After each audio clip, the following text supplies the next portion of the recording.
Hello friends, मैं सत्य मारिया। आपका हमारे चैनल सत्य एग्री लर्नर में आपका स्वागत है। तो आज का हमारा टॉपिक है एग्रीकल्चर एक्सटेंशन के जो कुछ प्रोग्राम है उसके ऊपर हम चर्चा करते हैं। जैसे देख लेते हैं कि ट्रेनिंग एंड विजिट सिस्टम, जो एग्रीकल्चर एक्सटेंशन में ट्रेनिंग एंड विजिट सिस्टम है उसको हम देखते हैं कि ट्रेनिंग एंड विजिट सिस्टम। अब ट्रेनिंग एंड वेज सिस्टम क्या है कि ट्रेनिंग एंड वेज सिस्टम, यह इस कॉन्सेप्ट को डेनियल बेन्योर ने दिया था। कब दिया था इस सिस्टम को? डेनियल बेन्योर ने दिया था। कब दिया था? आपका बेन्योर ने दिया था 1973 में। तो इस कॉन्सेप्ट को किसने दिया था? ट्रेनिंग एंड वेज सिस्टम को, ट्री एंड वेज सिस्टम को किसने दिया? डेनियल बेन्योर ने दिया था, 1973 में दिया था। और डेनियल बेन्योर क्या थे? एक इजरायली एक्सटेंशन एक्सपर्ट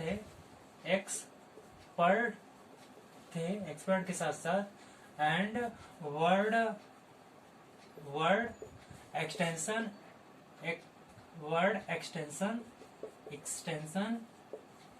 एडवाइजर भी थे।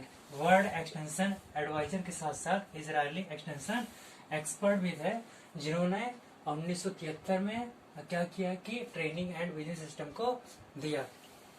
तो training and visit system Daniel Benor के द्वारा 1973 में दिया गया। और ट्रेनिंग एंड विजिट सिस्टम को हम किस नाम से जानते हैं? ट्रेनिंग एंड विजिट सिस्टम को और बास्टर और बेन्योर सिस्टम के नाम से जानते हैं। बास्टर एंड बेन्योर सिस्टम के नाम से भी जानते हैं। बास्टर एंड बेन्योर सिस्टम के नाम से जानते हैं। इसके साथ जो ट्रेनिंग एंड वेज सिस्टम किस जो है कि प्रोग्राम में यूज किया गया, तो ट्रेनिंग एंड वेज सिस्टम ये आपके टर्की में सेहन इरिगेशन प्रोजेक्ट के अंतर्गत इस ट्रेनिंग एंड वेज सिस्टम को अपनाया गया। तो टर्की में सेहन इरिगेशन प्रोजेक्ट के अंतर्गत ट्रेनिंग एंड वेज सिस्टम को अपनाया गया। तो टर्की में सेहन इरिगेशन प्रोजेक्ट के अंतर्गत इस प्रोग्राम को रन किया गया। तो इसके साथ ही आपका ट्रेनिंग एंड वेज सिस्टम, यह दो अवस्थाओं में दो फेजेस होते हैं। इसके दो फेजेस होते हैं। पहला जो होता है आपका ट्रेनिंग होता है, और दूसरा क्या होता है? विजिट होता है। ट्रेनिंग और दूसरा क्या होता है? विजिट होता है। तो हम बात कर लेते हैं ट्रेनिंग क्या होता है। ट्रेनिंग में क्या होता है कि एक्सटेंशन एक्सपर्ट्स, जो एक्सटेंशन एक्सपर्ट्स होते हैं, कह सकते हैं कि जो सब्जेक्ट मैटर स्पेशलिस्ट होते हैं। सब्जेक्ट मैटर स्पेशलिस्ट अपने नॉलेज को, सब्जेक्ट मैटर स्पेशलिस्ट किसको? नॉलेज को, ठीक है। सब्जेक्ट मैटर स्पेशलिस्ट नॉलेज को किसको प्रोवाइड करते हैं? ये आपके एक्सटेंशन एक्सपर्ट्स को देते हैं। एक्सटेंशन एक्सपर्ट को देते हैं। तो विशेष विशेषज्ञ ज्ञान को किसको प्रोवाइड करते हैं? एक्सटेंशन एक्सपर्ट को प्रोवाइड करते हैं। इस प्रोसेस को क्या बोलते हैं? ट्रेनिंग बोलते हैं। इस प्रोसेस को हम ट्रेनिंग बोलते हैं। और जब एक्सटेंशन एक्सपर्ट्स अपने जो नॉलेज को, जो सब्जेक्ट मैटर स्पेशलिस्ट के द्वारा मिला हुआ है, उस नॉलेज को फार्मर्स को प्रोवाइड करते हैं, तो इस प्रोसेस को हम विजिट बोलते हैं। मतलब विजिट प्रोसेस में क्या होता है? विजिट में क्या होता है कि एक्सटेंशन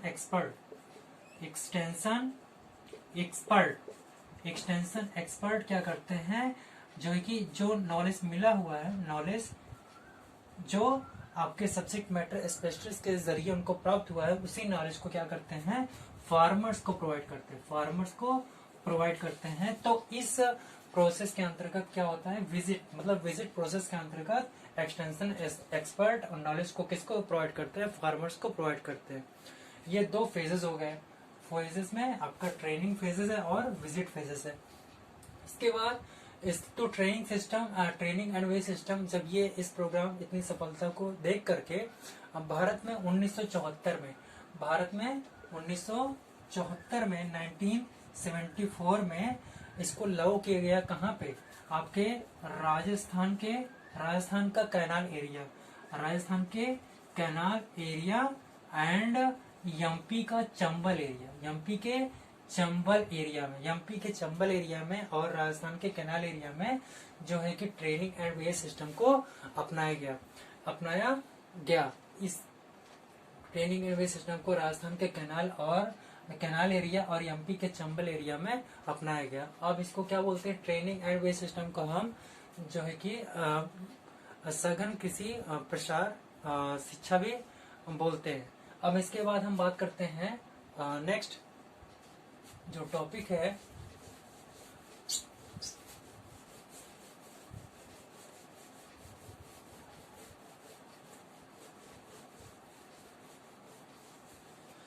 नेक्स्ट हम टॉपिक उठाते हैं, जैसे हमारा क्या है, Etawah pilot project. Etawah pilot project ये शुरुआत किया गया था किसके द्वारा, 1948 में किसके द्वारा, एल्बर्ट मेयर के द्वारा शुरुआत की गई। कहाँ पे, महेवा प्लेस पे, Maheva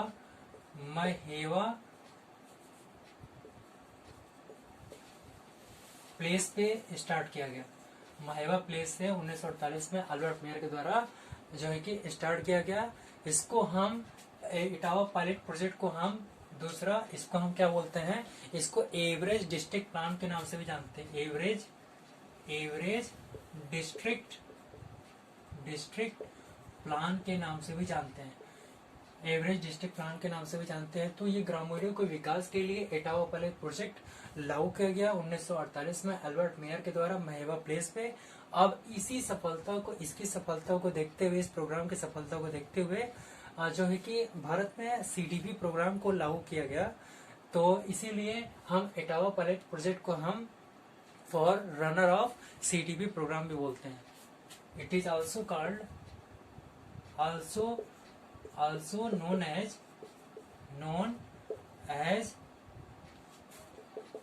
for runner of CDP, मतलब सीडीपी प्रोग्राम का रनर अप भी बोलते हैं इटावा पायलट प्रोजेक्ट को। इसके साथ अब हम बात कर लेते हैं कम्युनिटी डेवलपमेंट प्रोग्राम। तो आपका 1948 में आया था आपका इटावा पायलट प्रोजेक्ट। अब हम इसके बाद बात कर लेते हैं कम्युनिटी डेवलपमेंट प्रोग्राम, जिसको सीडीपी बोलते हैं। सीडीपी अब इसका पूरा नाम क्या होता है, कम्युनिटी डेवलपमेंट प्रोग्राम। यह कब आया था, ये 2 अक्टूबर 1952 को भारत में लागू किया गया। भारत में 2 अक्टूबर 1952 को यह लागू किया गया। यह ऐसा प्रोग्राम था जो कि भारत और यूएसए के बीच एक 3 साल का एग्रीमेंट हुआ, जिसमें जो है कि भारत के लगभग 55 भागों को, प्लेसेस को सेलेक्ट किया गया उनके विकास के लिए, उनको ट्रायल के लिए।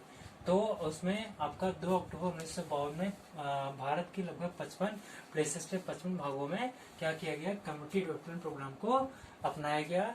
ठीक है, यह क्या है, ये भारत और यूएसए के बीच एक प्रकार एग्रीमेंट था, जिसमें भारत के 55 भागों को सिलेक्ट किया गया था उनके विकास के लिए। इसके साथ ही आपका 2 अक्टूबर 1952 को आपका सीडीपी आया। इसके बाद आपका नेशनल एक्सटेंशन सर्विस। तो नेशनल एक्सटेंशन सर्विस क्या है, इसका पूरा नाम क्या होता है, नेशनल एक्सटेंशन सर्विस। अब नेशनल एक्सटेंशन सर्विस जो है, इसका जो ये कब लागू किया गया, ये 2 अक्टूबर 1953 को। तो 2 अक्टूबर 1953 को आपका नेशनल एक्सटेंशन सर्विस जो है कि 1953 में 2 अक्टूबर 1953 को आया। वहीं पे 2 अक्टूबर 1952 को क्या आया था, सीडीपी आया था। तो अब सीडीपी 2 अक्टूबर 1952 को आया था, वहीं पे नेशनल एक्सटेंशन सर्विस जो कि 2 अक्टूबर 1953 को आया था। इसके साथ ही हम बात कर लेते हैं कि जैसे IRDP था, एक सेकंड हो, इसमें जो सीडीपी में जो ब्लॉक लेवल बनाए गए थे, उसमें विलेज लेवल वर्कर को सिलेक्ट किया गया, जो कि विलेज लेवल वर्कर जो है कि बीडीओ के नाम से अब इस टाइम जाने जाते हैं। तो विलेज लेवल वर्कर को ही हम क्या बोलते हैं, विलेज डेवलपमेंट ऑफिसर के नाम से जानते हैं। इसके बाद हम बात कर लेते हैं कि IRDP।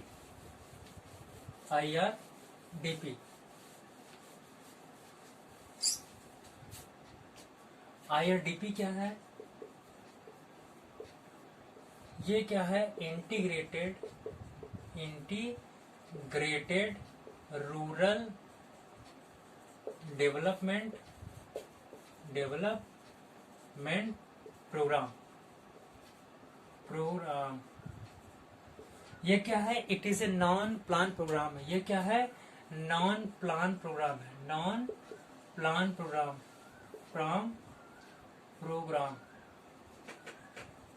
मतलब इस प्रोग्राम को चलाने के लिए कोई योजना नहीं बनाई गई। तो इसमें क्या है, कोई नॉन प्लानिंग किया गया था, कोई प्लानिंग नहीं की गई थी इस प्रोग्राम चलाने के लिए। तो अब ये क्या है, इस प्रोग्राम का मुख्य उद्देश्य क्या था कि फैमिली का सर्वांगीण विकास करना। फैमिली का सर्वांगीण विकास करना ही इस प्रोग्राम का मुख्य उद्देश्य था। यह भारत में चलाए गए 5 प्रोग्राम को एकीकृत करके चलाया गया। तो इस प्रोग्राम के अंतर्गत IRDP के अंतर्गत क्या किया गया कि भारत में चलाए गए 5 प्रोग्राम, जिसमें आपके 5 प्रोग्राम जो भारत में चलाए गए थे, तो उनको समन्वित करके एकीकृत करके इसको चलाया गया, जिसमें आपका SFDA इसका पूरा नाम होता है small farmer development agency. Small farmer development agency. इसके साथ दूसरा जो प्रोग्राम था वो आपका MNP, minimum need program. Next आपका ऑपरेशन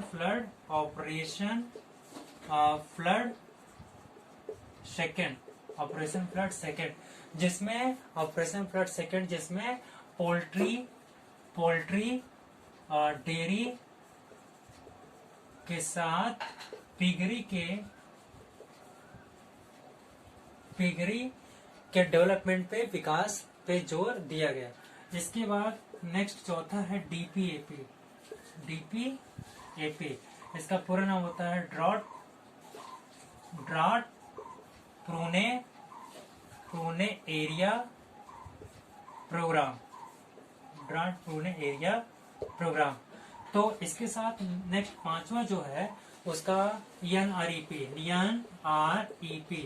इसका पूरा नाम होता है नेशनल रूरल एम्प्लॉयमेंट प्रोग्राम। अब देख लीजिए कि इसमें 5 प्रोग्राम थे जिसको एक साथ चलाया गया, उसको हम क्या बोलते हैं, IRDP, जिसका मुख्य उद्देश्य था फैमिली का सर्वांगीण विकास करना। तो देख लेते हैं स्मॉल फार्मर डेवलपमेंट एजेंसी। इसके साथ मिनिमम नीड प्रोग्राम, जो भी कम से कम जो नीड आवश्यकता हो, कम से कम जो भी वस्तुओं की उनकी पूर्ति की जाए, तो मिनिमम नीड प्रोग्राम चलाया गया। इसके साथ ऑपरेशनल फ्लड सेकेंड, जिसके अंतर्गत पोल्ट्री का, डेयरी का और पिगरी के डेवलपमेंट पे जोर दिया गया। इसके साथ ड्राट पुणे एरिया प्रोग्राम, इस पे जो है चलाया गया। इसके साथ ही आपका नेशनल रूरल एम्प्लॉयमेंट प्रोग्राम, रोजगार के ऊपर जो है कि इसको फोकस किया गया। तो नेशनल रूरल एम्प्लॉयमेंट प्रोग्राम, ये 5 प्रोग्राम चलाए गए। तो इस 5 प्रोग्राम को एक साथ चलाया गया, उसको हम IRDP के अंतर्गत रखते हैं। IRDP प्रोग्राम बोलते हैं, इंटीग्रेटेड रूरल डेवलपमेंट प्रोग्राम। ये क्या था, एक नॉन प्लान प्रोग्राम था, जिसका मुख्य उद्देश्य क्या था कि फैमिली का सर्वांगीण विकास करना। अब हम बात करते हैं, इसके बाद हम ऑपरेशन फ्लड की बात करते हैं।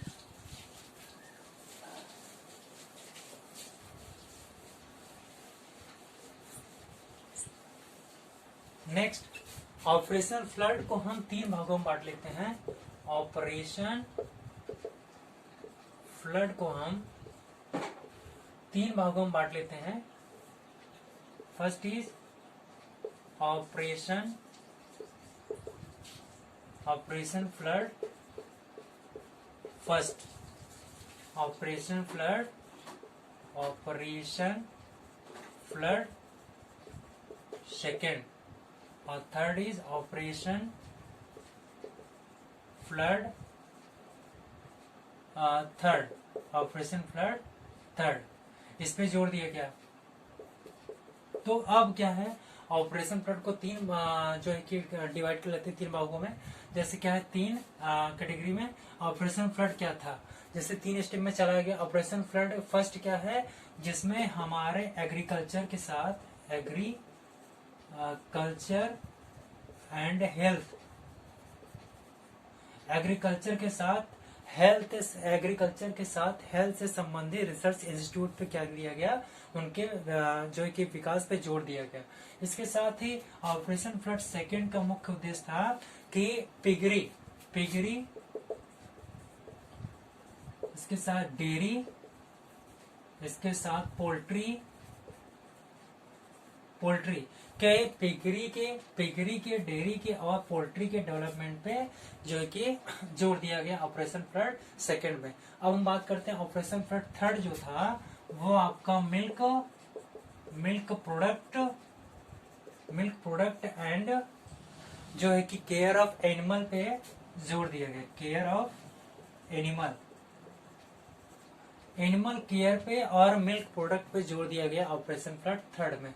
तो ऑपरेशन फ्लड को तीन जो है कि स्टेप में चलाया गया था। ऑपरेशन फ्लड फर्स्ट, जिसमें एग्रीकल्चर के साथ हेल्थ रिसर्च इंस्टीट्यूट पे जोर दिया गया। ऑपरेशन फ्लड सेकंड में पिगरी मतलब सुअर पालन के साथ आपका दुग्ध उत्पाद के साथ आपका मुर्गी पालन, इस पे जोर दिया गया। इसके साथ ऑपरेशन फ्लड थर्ड जो था, वो आपका मिल्क प्रोडक्ट के साथ पशुओं के देख रेख पे जोर दिया गया।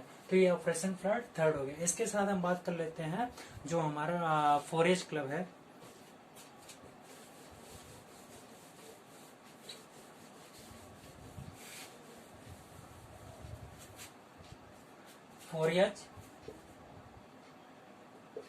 Forest club. अब फॉरेस्ट क्लब की स्थापना 1900 में हुआ था। फॉरेस्ट क्लब की स्थापना 1900 ईस्वी में हुआ था। कहाँ पे हुआ था? यूएसए में हुआ था। इसके साथ किसने किया था? तो आपका फॉरेस्ट क्लब यूएसए में हुआ था। और फॉरेस्ट क्लब का मीन्स क्या होता है? Forest club means forest club means क्या होता है? Heart. Forest club means heart, health, hand, इसके साथ हेड, हेल्थ और हर्ट, ये चार हैं जो फॉरेस्ट का मीन्स होता है। तो इस कंसेप्ट को फॉरेस्ट जो क्लब है, इसके कंसेप्ट जो है हर्ट है, हेल्थ है, हैंड है, हेड है, इस कंसेप्ट को किसने दिया था? तो इसको दिया था, किसने दिया था? आपका ए.बी. ग्राहम ने दिया था। कब दिया था? ए.बी. ग्राहम ने दिया था। ए.बी. ग्राहम ने इस फॉरेस्ट क्लब के फॉरेस्ट क्लब को दिया। इसके साथ ही आपका जो ये क्या किया गया था? फॉरेस्ट क्लब का मुख्य उद्देश्य था कि जो यूएसए में लोगों को प्रसार शिक्षा के प्रशिक्षण हेतु इस क्लब की स्थापना की गई थी। तो इसी तर्ज पे भारत में भी जो है कि यंग फार्मर एसोसिएशन